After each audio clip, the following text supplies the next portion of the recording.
പ്രിയമുള്ളവരെ നമസ്കാരം. മഴയുടെ, പുഴയുടെ, പ്രകൃതിയുടെ ഉത്സവം, യാഗോത്സവം കൊട്ടിയൂർ വൈശാഖ മഹോത്സവം തുടങ്ങാറായി. 1201 ഇടവം 15 മുതൽ 1201 മിഥുനം 10 വരെയാണ് ഉത്സവം. 2026 മെയ് 29 വെള്ളിയാഴ്ചയാണ് നെയ്യാട്ടം.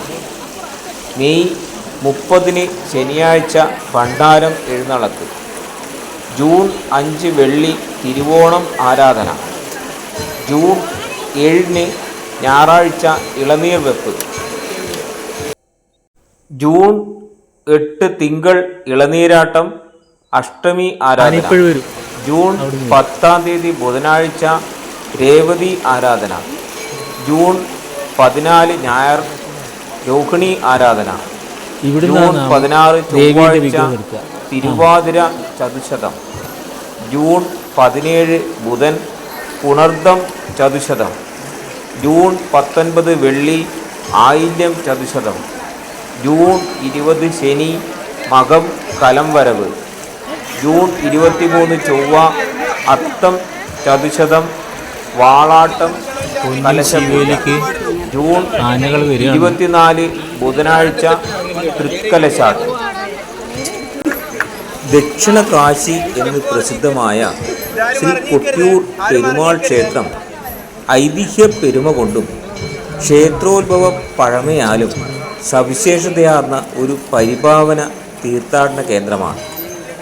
സമാനതകളില്ലാത്ത ആചാരവിശേഷങ്ങളോടെ മുറതെറ്റാതെ കൊണ്ടാടപ്പെടുന്ന വൈശാഖ മഹോത്സവം യാഗകർമ്മങ്ങളിലെ പൂജാവിധികളെയും ക്ഷേത്രോത്ഭവത്തിനാധാരമായ സ്വയംഭൂ ദർശനവേളയിൽ അനുഷ്ഠിച്ച പരിഹാര ക്രിയകളെയും അനുസ്മരിപ്പിക്കുകയും അനുകരിക്കുകയും ചെയ്യും വിധമുള്ള ആചാരാനുഷ്ഠാനങ്ങൾ, പൂർവികാചാര്യങ്ങൾ അതേപടി തുടരുകയും ചെയ്യുന്ന മഹേശ്വര സന്നിധിയാണ് ശ്രീ കൊട്ടിയൂർ. ഉത്തര കേരളത്തിലെ ദക്ഷിണ കാശി എന്ന് പ്രസിദ്ധമായ ശ്രീ കൊട്ടിയൂർ ക്ഷേത്രം കേരളത്തിലെ തീർത്ഥാടന കേന്ദ്രങ്ങളിൽ ഏറ്റവും പ്രാധാന്യമർഹിക്കുന്ന സ്ഥലമാണ്.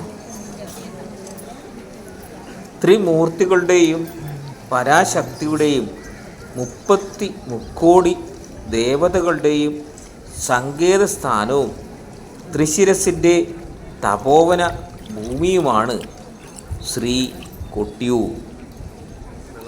ഓം ശിവം ശിവകരം ശാന്തം ശിവാത്മാനം ശിവോത്തമം ശിവമാർഗപ്രണേതാരം